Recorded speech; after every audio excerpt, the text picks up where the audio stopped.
So I've got circles.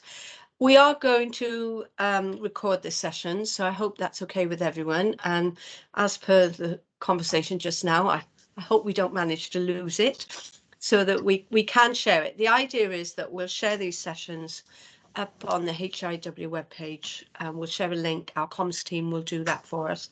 So give us a little while. Because we appreciate that not everyone can make it today with course commitments and other things.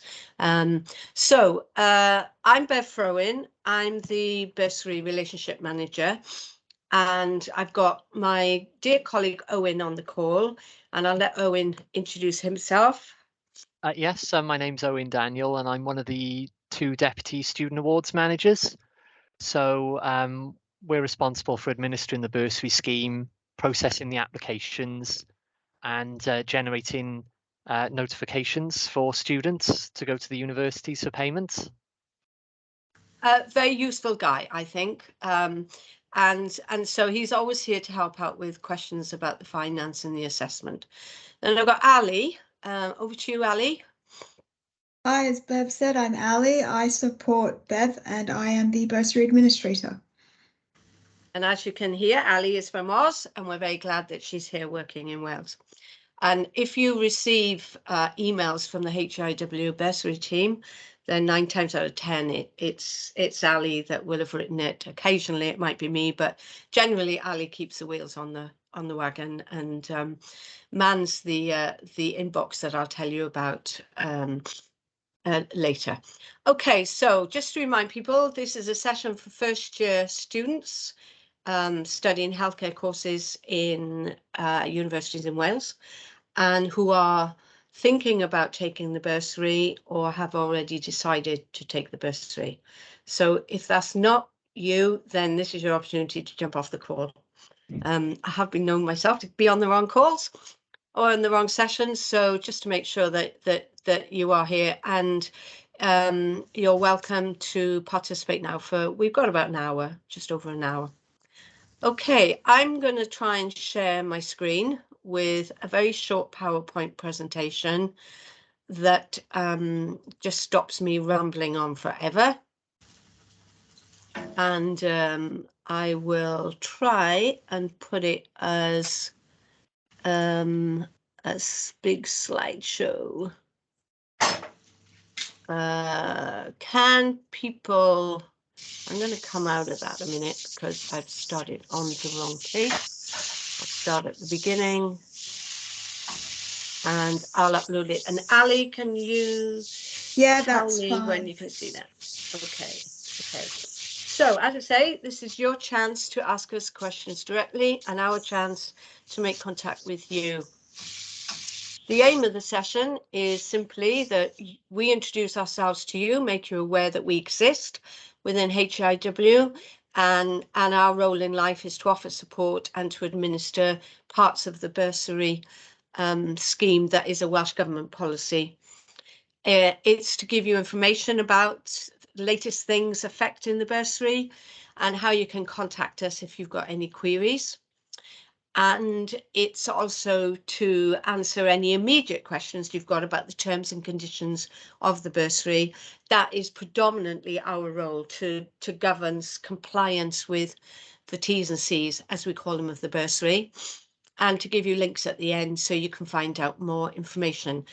And as I said earlier, it's for those who've already decided that they want to take the bursary, or for those of you who are still thinking about whether the bursary is the right funding option for you.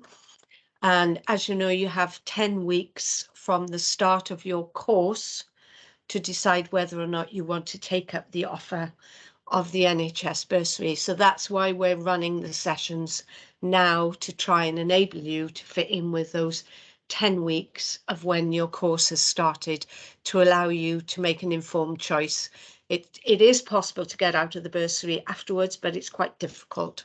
So it's much better if we give you as much information now, and then you decide quickly as to whether it's the right thing for you to do or not. So that's how we've been running these sessions. They're scheduled for an hour. They're predominantly answering questions. Owen and myself will try and answer as many as we can, and Ali keeps us on track.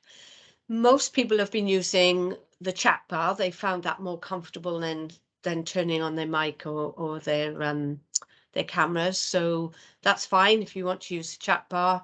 If you don't want to use the chat bar, you'd rather speak to us privately, that's fine as well. You can send in queries after the session, and we are hopefully recording the sessions so that we can upload them onto the HIW website. Okay, so really important question. Is the bursary the right option for you to help you fund your studies? The bursary is not a guarantee of a job. It's a Welsh Government policy where we want to support people with the costs of their training in Wales on healthcare courses, with the hope that you'll have a really enjoyable experience, you'll qualify, and that the links that you build up, etc., will make you want to choose continuing your career in Wales.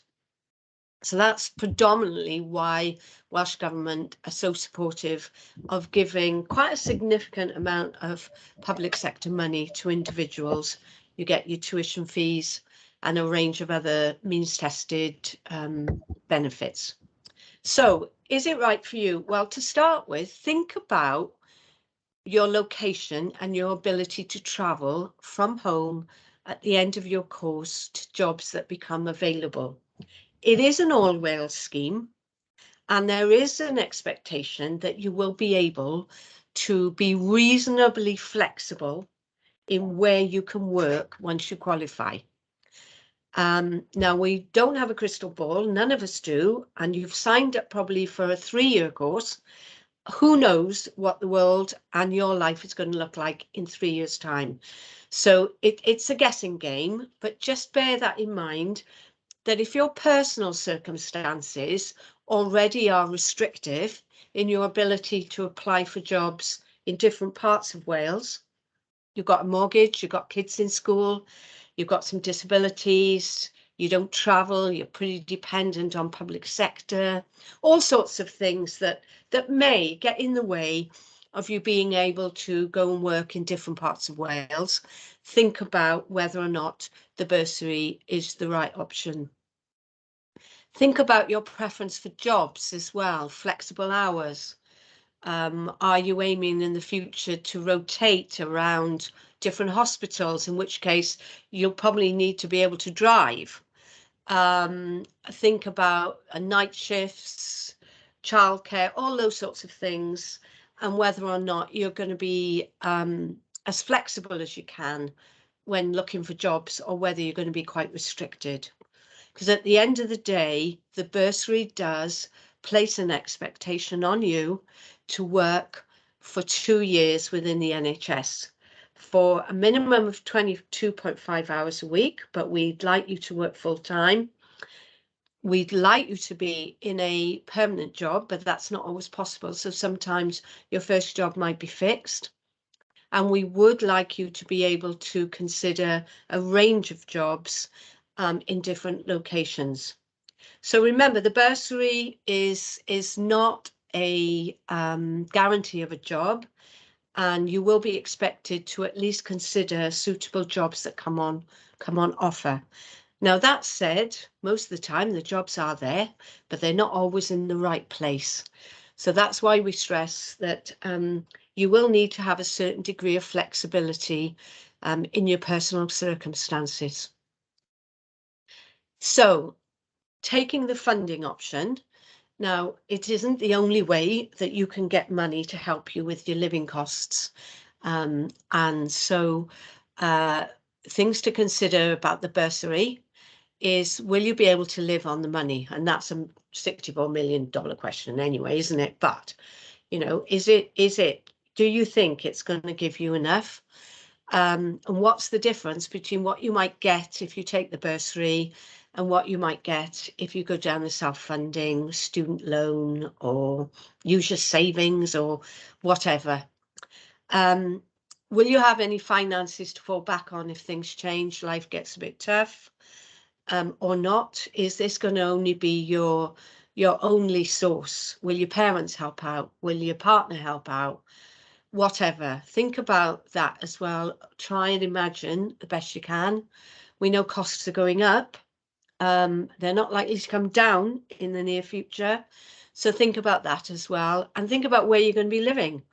And then if things get really tough, or if the world changes and things crop up that you didn't think about now, can I leave the bursary? And you can, but you've got to go through a process, and that's with the help of the universities as well. So quite a few things to think about when you're weighing up your money and whether or not it's the best way to help you fund your studies. If you take the bursary and things change, and we know that life changes, who could have predicted the last couple of years, for example, then the bursary does have an inbuilt facility to allow, on a case-by-case basis, your personal circumstances to be reviewed to see whether or not it's unrealistic to expect you to comply with the T's and C's. And there are 3 categories where you can use those categories to say, look, I really don't think I can comply with the T's and C's and work for 2 years in the NHS in Wales. I really don't think I can apply for that particular job. And that is the obvious one. How can you comply with the T's and C's if there are no jobs available? You can't. That's not your fault. That's a failure of our system to make those jobs available. It would be unreasonable to expect you to comply with that when there aren't jobs. If you've tried your level best to apply and it's oversubscribed, there are far too many people going for far too many limited jobs, then that's not your fault either. So we could look at that and consider releasing you from the obligation. The other ones are ill health. And if you're presented over the next couple of years with unexpected primary caring duties, partner becomes ill, a child becomes seriously ill, family or yourself, of course, which restricts you from being able to take up reasonable employment. So there is a review process built in, but it is on a case-by-case basis, and you would need to do that once you've completed your course. Now, if, for example, let me go back a minute. If, for example, you take the bursary and you don't complete the course, then you don't have to repay back the bursary. However, you obviously won't be able to practice, and that'll be a disappointment all around. You'll only be required to go through a review system or repay back your bursary if you successfully complete your course, and then you fail to take up a job in the NHS in Wales or local authorities, or in some circumstances, the private sector. So nothing to worry about too much now.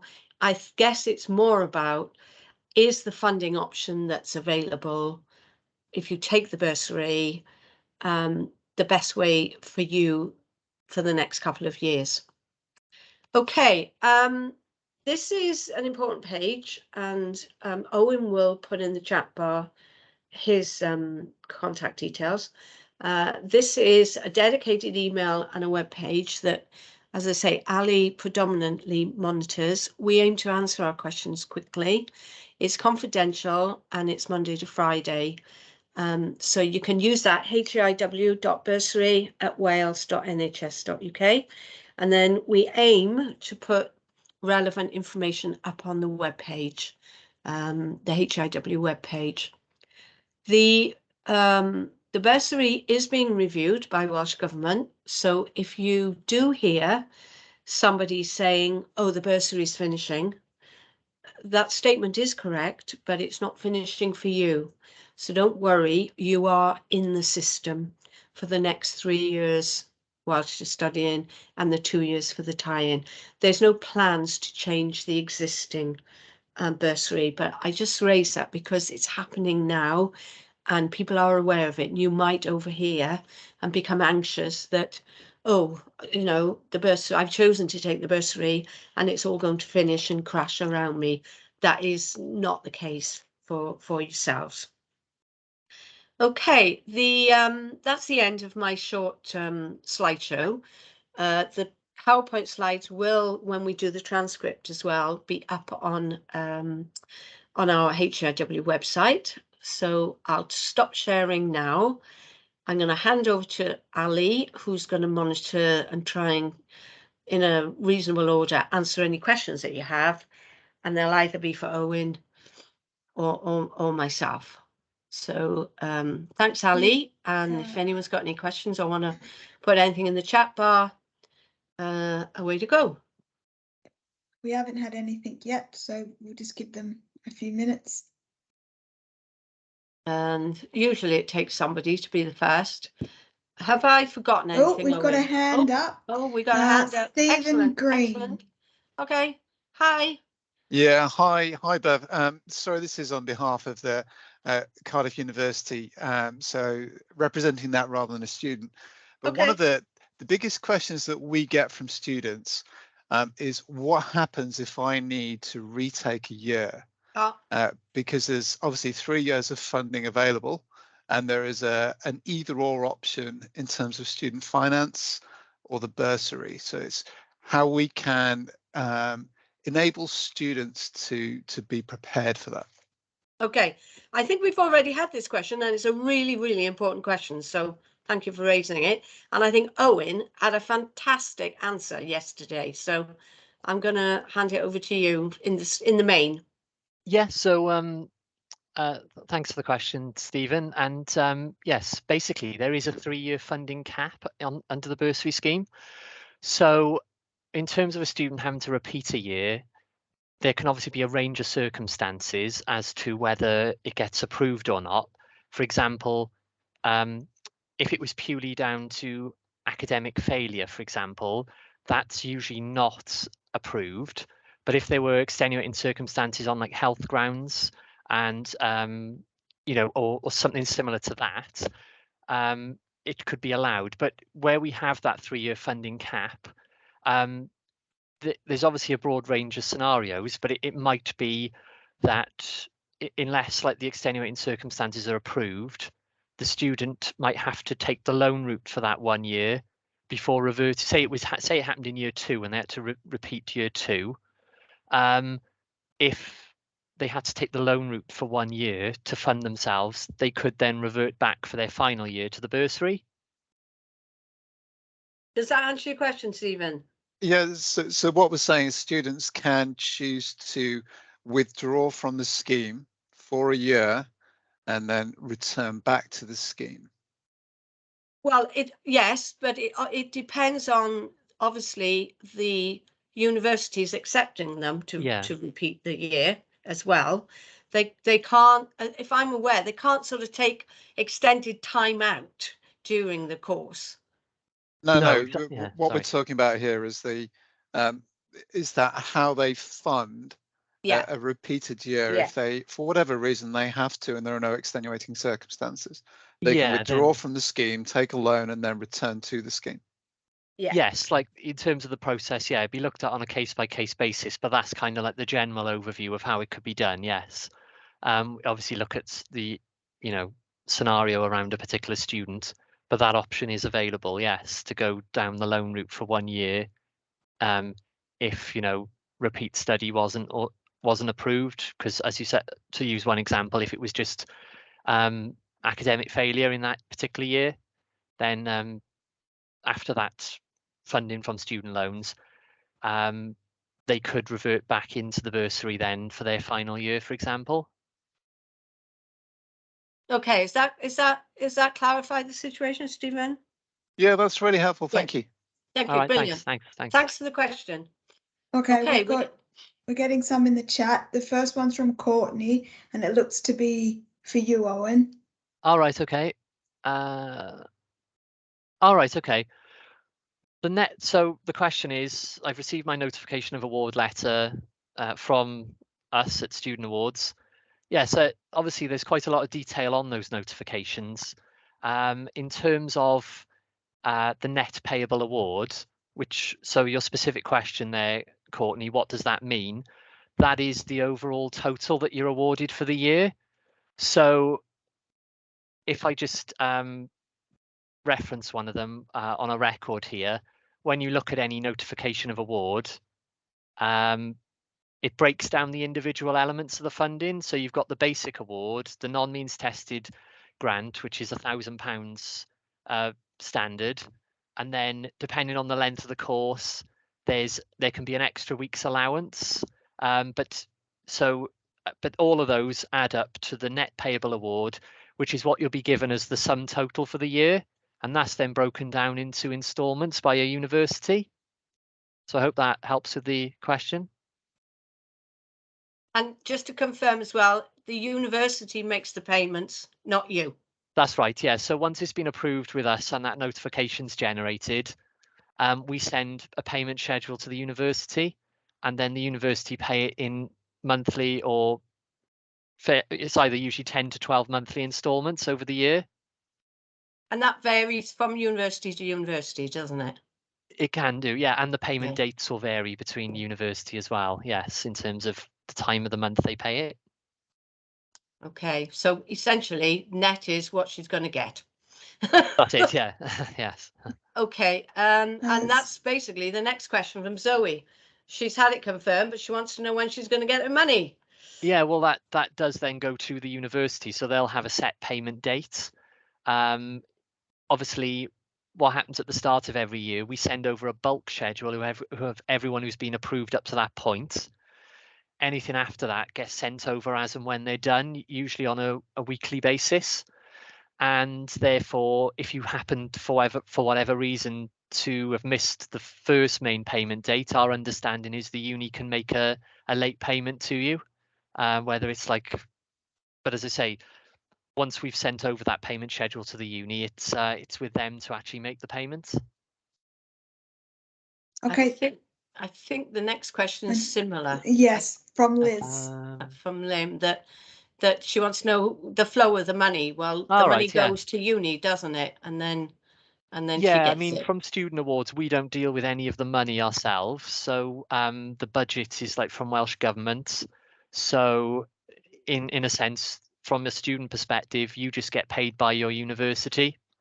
So you would just expect to receive that from them. That's just the way the process would work once they've had confirmation from us that your application's been approved. The next one is for you, Bev. It's from Millie. Can I just clarify that you do get a choice in where you work in Wales once you qualify? Absolutely. I can't force anybody to go and work anywhere that they don't want to into a job. So if I gave you that impression, I apologize.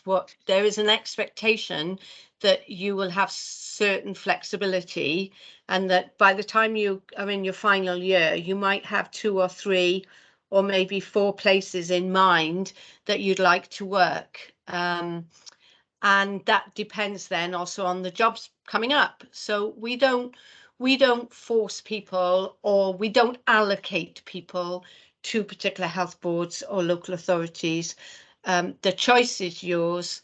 There's just an inherent expectation that you will choose and be successful in getting a job somewhere within Wales.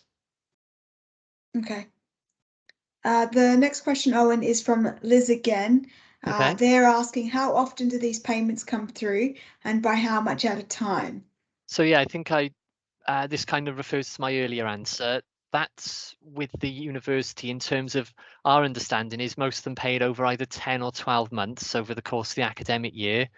And therefore, if you've got that net payable award as your total, to give yourself a rough estimation of your monthly amount, you can divide it by 10 or 12.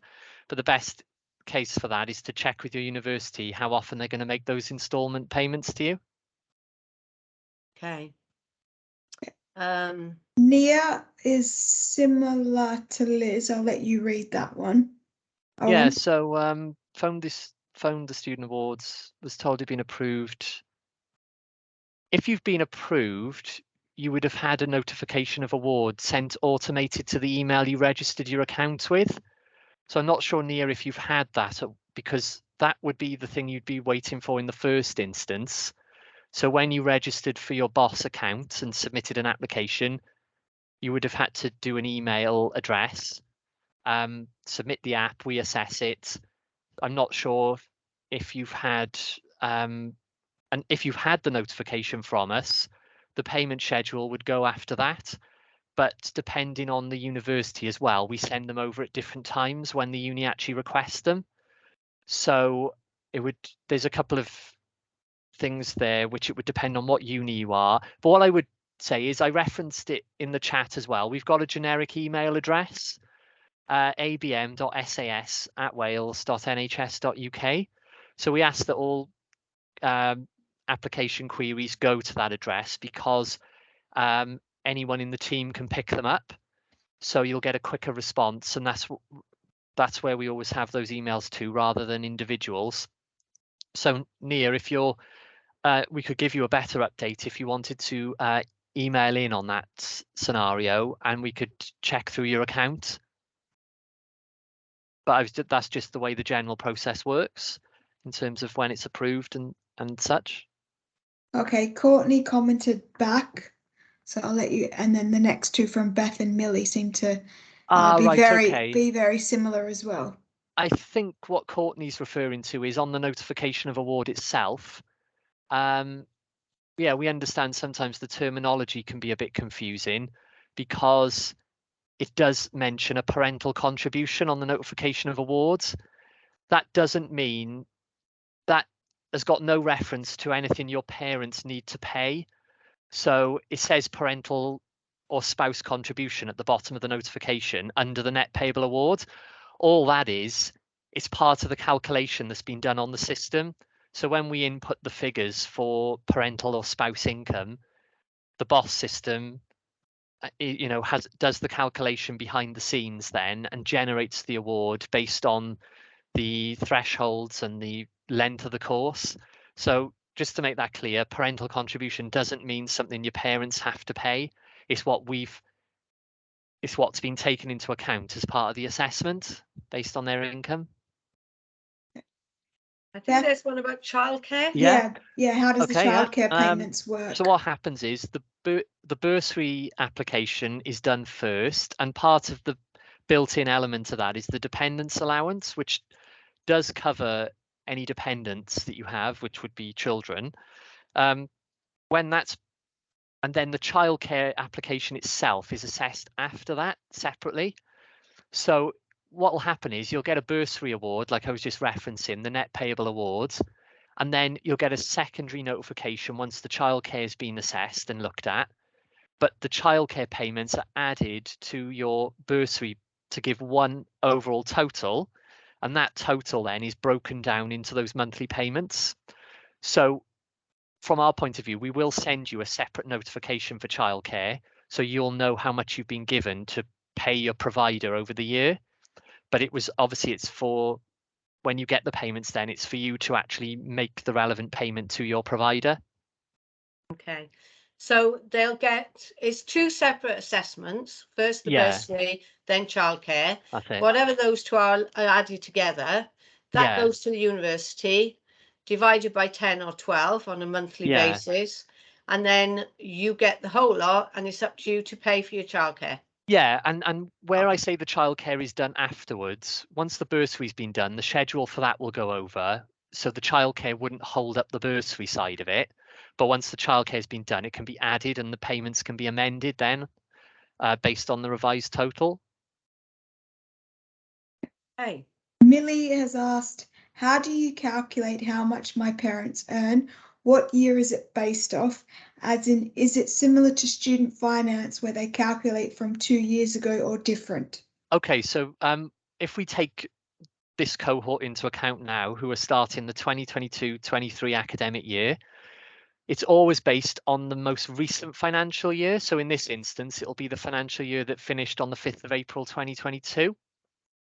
So if you're putting parental income down on the application and then providing evidence for like your mother or your father or both, we would need their P60 for 2022 as the latest one available. The only exceptions we make to that, if they're self-employed, we do understand they don't always have to file a tax return straight away. So we can accept 2021 for self-employed people if that's the latest tax return they've got. So generally it's 2022 because that's the latest year available. But for some things like self-employment, we will accept 2021. Okay. Okay. Alicia has asked, I've had my application approved. Is there anything we have to do now, such as let the university know, or do they get told when we do? Okay, yeah, on this one, it's a bit of both. So what we always say to students is once you get your notification of award, it's worth showing your university just so that they know you're being funded, because that relates to the tuition fees as well. But also, as I say, we do send that payment schedule then, not necessarily the instant that it's been approved, because we send the schedules over in, often once we've sent the bulk one, we might send them over on a weekly basis, but you shouldn't have to wait too long after your app has been approved for the schedule to go to the uni.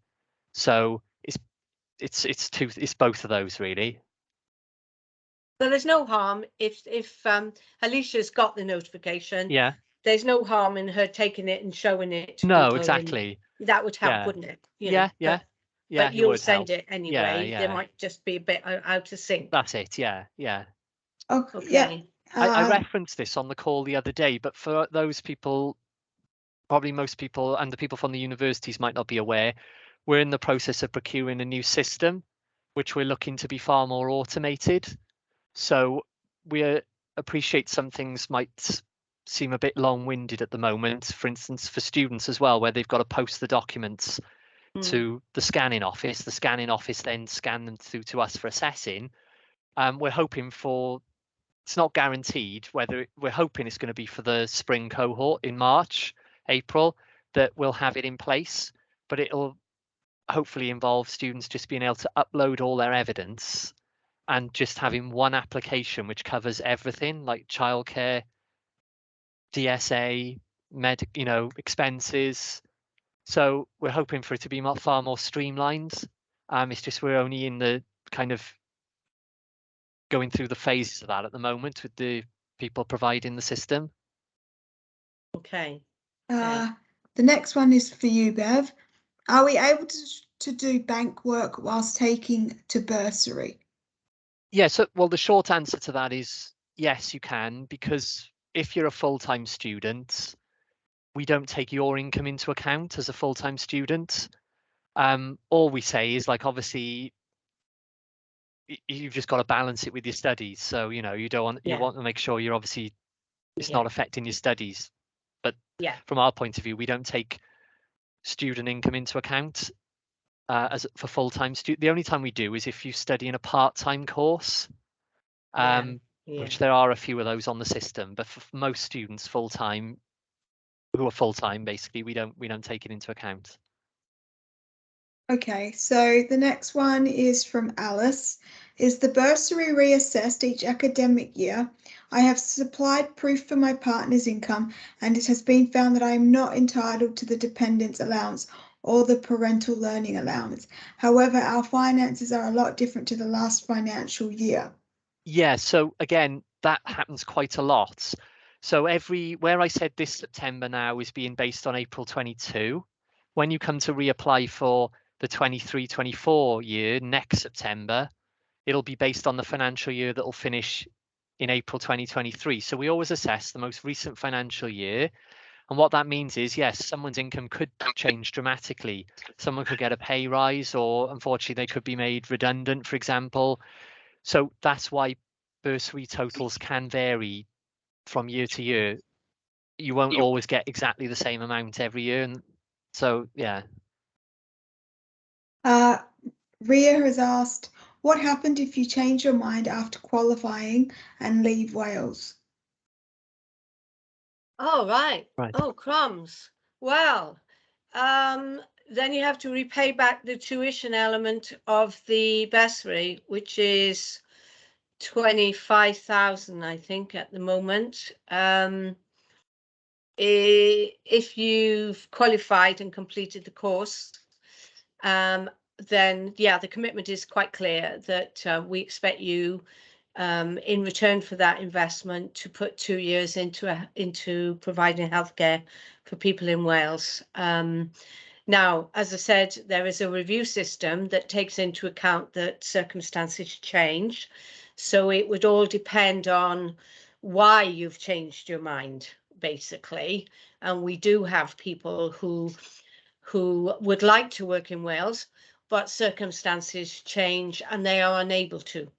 And then we would ask you to put in a review, and we would look at it on a case-by-case basis. But hopefully you won't change your mind and you won't leave Wales. Okay. Roxy has asked, I haven't got the dependence allowance on my entitled letter, but I do have a child. I did call about this, but the person on the phone wasn't too sure and suggested I would need to reapply as a box needed to be changed. So I left it. Is this true, or is there a way to change this? And Okay. how would I go about doing this, please? Okay, so firstly, if you do have dependents, i.e. children, for example, not everyone who's got children applies for the dependence allowance. Is only for independent students, but if you've got children yourself, you're automatically independent.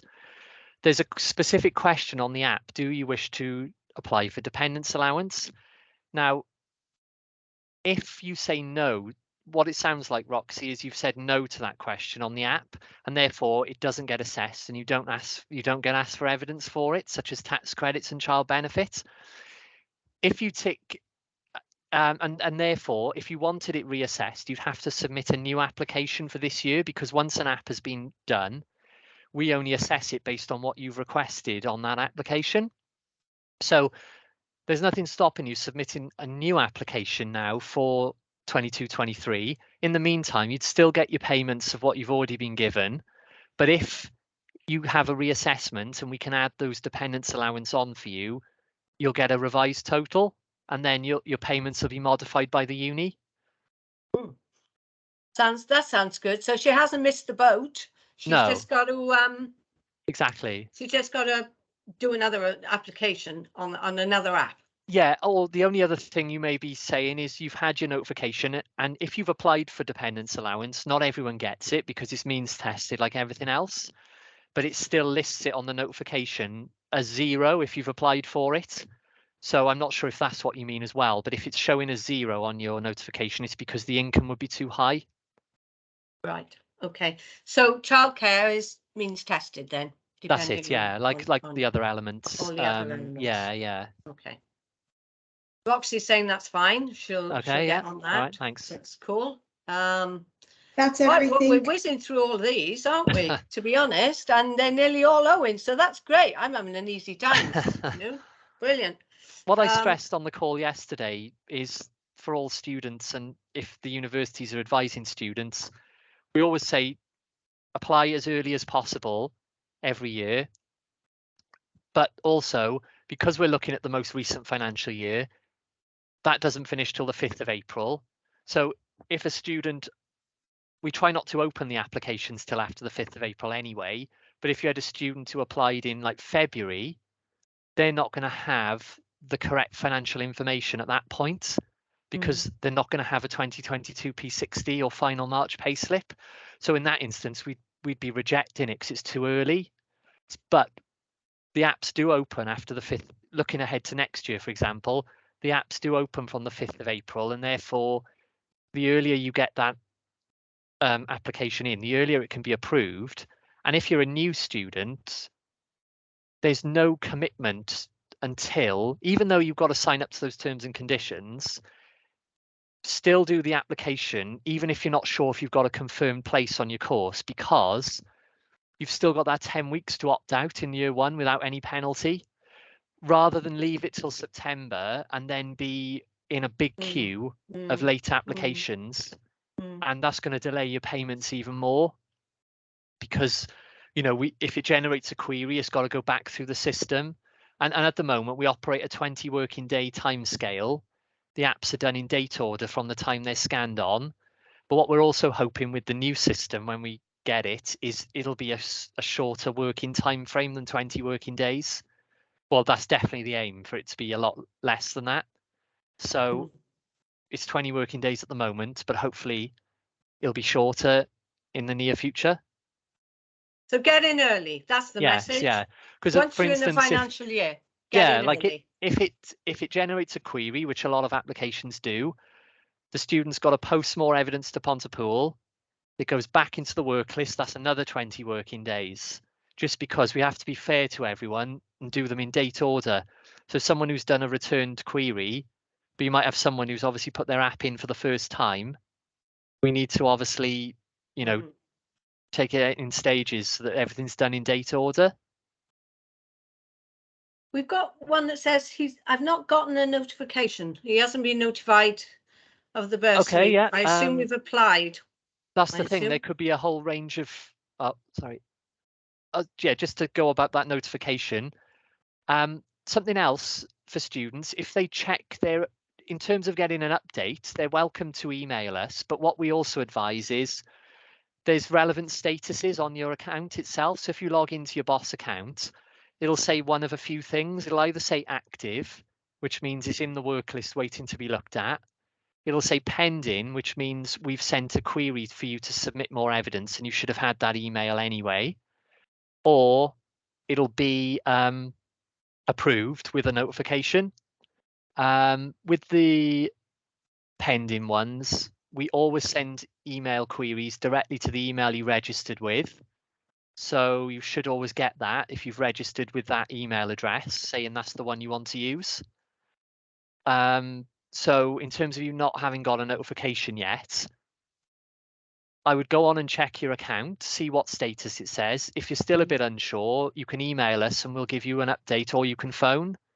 I keep referring to the email, but we have got a helpline as well, which I'm sure everyone's aware of, because it goes out on all our correspondence. But that's open Monday to Friday, 8:30 to 4:30 for queries.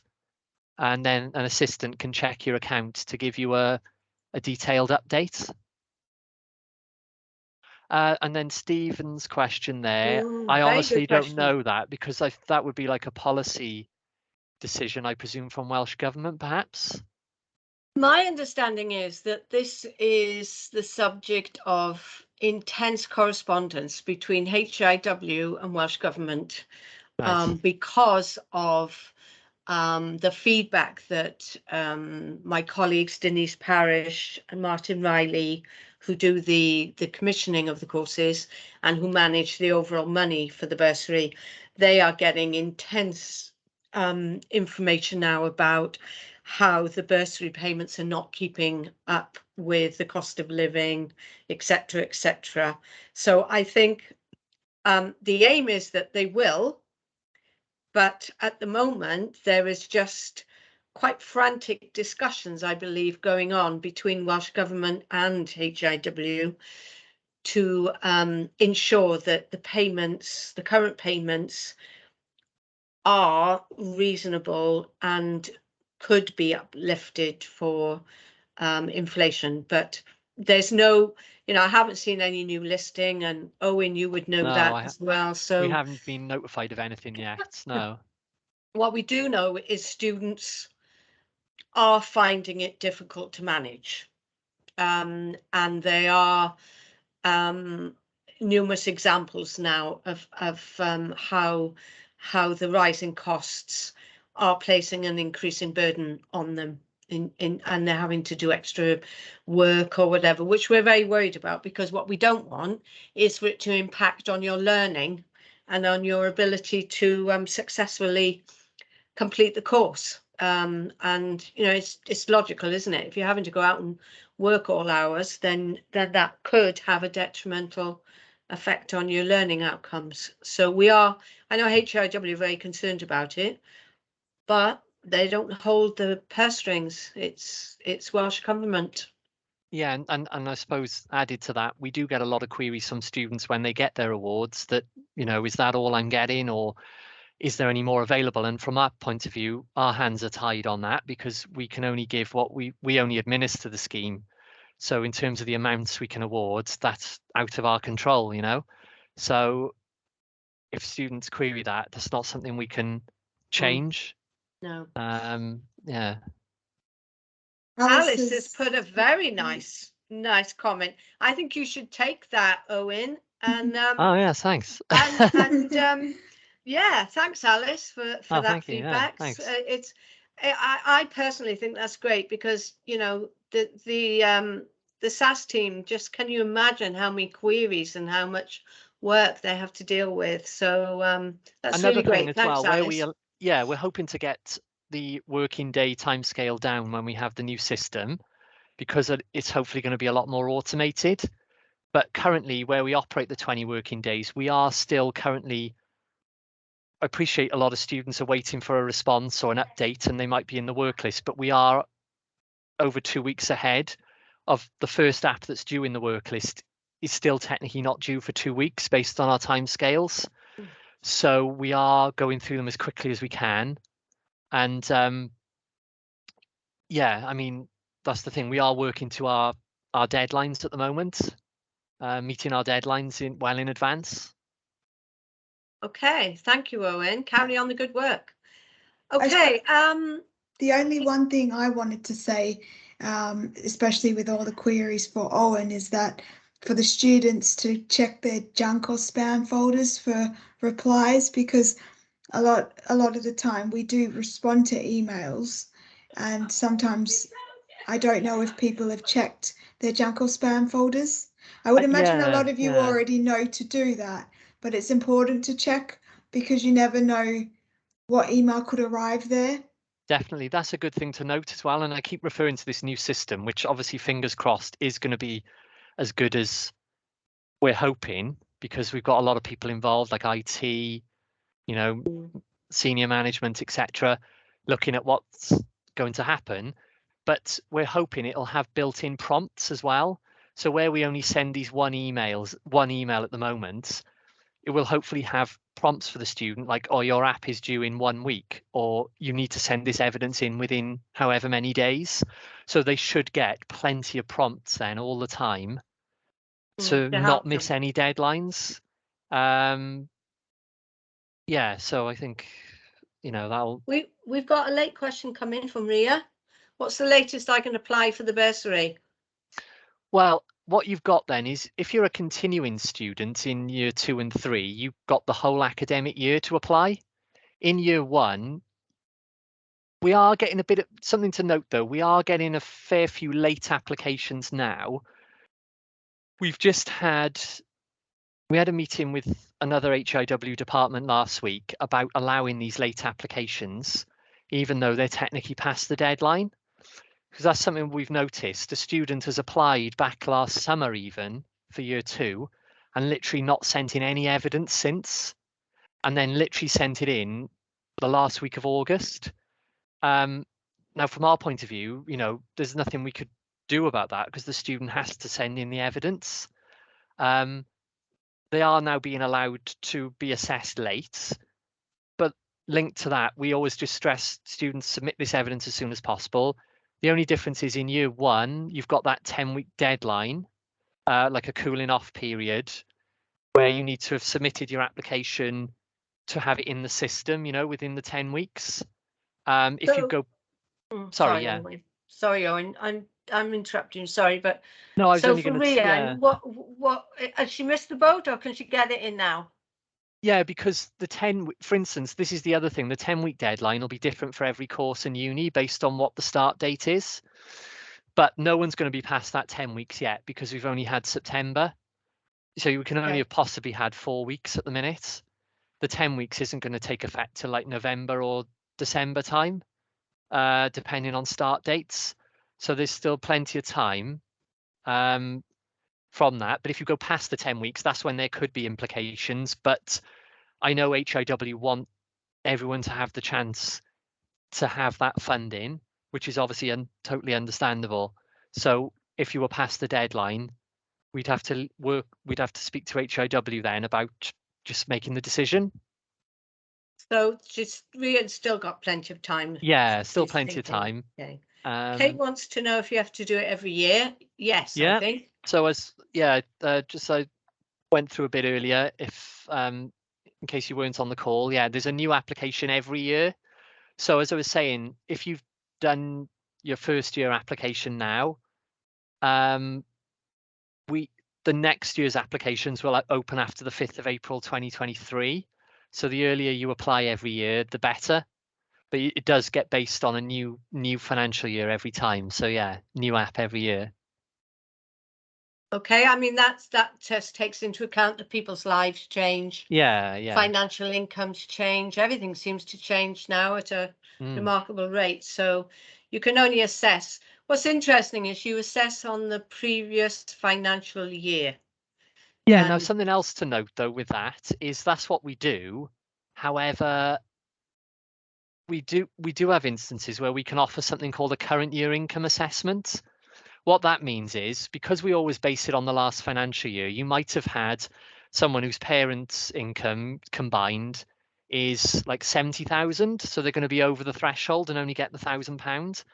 But since the April, for example, one of their parents might have been made redundant, and the income now is far lower. So what we always say to students is, let us know about that, because we can potentially offer if the income's reduced by 15% or more, we can offer what's called a current year income assessment. That's really useful to know, Owen. Yeah, That's and then really, what really you'd have useful. to do is submit a new application with the new evidence. Like, for instance, if it's a redundancy, we'd ask for like a P45 or a letter from the employer as evidence, and then we could reassess it on the lower income to benefit the student for that year. The only time for instance, we offer that up front as well, like I was saying. So if a student, say we approved a student now, and it was based on a very high income, so they're only getting 1,000. They're welcome. Say like one of their parents was made redundant last week. They're welcome to email in and tell us that, and then we'll advise them of what to do and how to go have that reassessment. The only time we don't offer that up front is in the final year, because it's just an anomaly that was decided a while back, but it's because the student doesn't have to do a renewal app in their final year. And we always have to cross-reference the next year with what they've actually told us, because with a current year income assessment, it's obviously an estimation of looking ahead. You wouldn't know the actual figures because you're looking at the year that we're in now. So no one's going to know their actual income to April 23. So that's why we can only offer it in advance in years 1 and 2. We can still offer it in the final year, but only at the end, if you see what I mean. So I know that might sound a bit harsh, but they could then get a backdated payment at the end of the year if they were eligible. Well, it's better than nothing. Yeah. Okay, we're 2 minutes into our allotted 1 hour. The questions have slowed down in the chat bar, so I'm kind of thinking that everyone who wanted to ask a question has felt able to answer a question. So we'll draw it to a close and just repeat that this is not the end. This is the beginning of your contact with us. You've now met Owen, you've met Ali, and you've met myself. You can email us with any of your queries at any time, and we'll do our best to give you an answer. In the meantime, if you're still thinking about the bursary, then, as I say, weigh it all up and then get your applications in predominantly within that 10-week. I think that would be really, really helpful if you could get them in ASAP. Once that's gone through, obviously, your main link for your payments is with your individual university during the term time. Thanks for coming on the call. I hope you found it useful. We will hopefully put the link up on the HIW webpage for you to go in again and have a look, or for you to recommend to your colleagues who weren't able to listen today that it's a useful hour of their time. And good luck with settling into your first year in your chosen course and at your university. So we've got one more question. Oh, we've had somebody come in, have we? What if Yeah. What if I am the income earner in my house and my income is below? So if you're the student, we don't take your income into account. So for example, you're either classed as a dependent student, and that's based on parental income, or an independent student, but the only way you can be independent is if you've either have a child, or if you're married or divorced, because you would have been married before. Or the third way is if you've supported yourself financially for 36 months outside of education and prior to the start of the course. So with that question, if you're an independent student, well, as I was saying earlier, for a full-time student, we wouldn't take your income into account. So it'd either be based on your parents or your partner or spouse, whether you're dependent or independent. Or you've worked for 3 years in a job, I guess. Paying Yeah. tax and So for insurance and instance, all of if you could obviously be a single student, and in that instance, there'd be no income to means test, and therefore you're highly likely to get the maximum amount. As long as we've proved your independent status, then if you were single, you would get the maximum because there's no income to means test. Okay, I hope that answers that question. Right, we're gonna last chance for anybody. Last chance. I've got one question, Owen. Yeah. Okay. That this is from me. When people obviously they have to renew for the bursary every year that they're doing study, do they get reminders? Well, this is the thing. We haven't been able to send. We've tried to send those out in recent years, and they haven't always gone out as we would want them to. This is why we're hoping to have it inbuilt within the new system, because, well, myself and Jackie have only become the deputy managers since May, and prior to that, we weren't involved in a lot of these processes. Okay. However, linked to that, we also try and work with the unis as well in terms of like, I believe some of the unis also try and remind their students as well. So it's kind of between us all, we do try and notify them in advance. But just to stress that obviously every year the app is open there from April. Yeah. And no, that's fine. It was just more of a query for me, of course. Out of my own curiosity, because there's a lot. I guess it's in the students' interest to keep applying to make sure you get the right amount of money. We've got a lot of information on our website as well. We've got a lot of comprehensive documents on there in terms of, frequently asked question documents. We've got links to the forms for like childcare and travel expenses. So I'd also direct people to our website, because there's a lot of information on there for detail wise in terms of any queries you may have. Yeah. Well, there's no further questions. Thank you, Owen. That's okay. Obviously, thank you, everybody. Thank you, Ali. And we hope you've enjoyed it all and learned some stuff, and you've got our contact details for Bursary as well as SAS. So and we communicate with each other. So if we get a query, we pass it on to the relevant department as well. And thank you for saying thank you.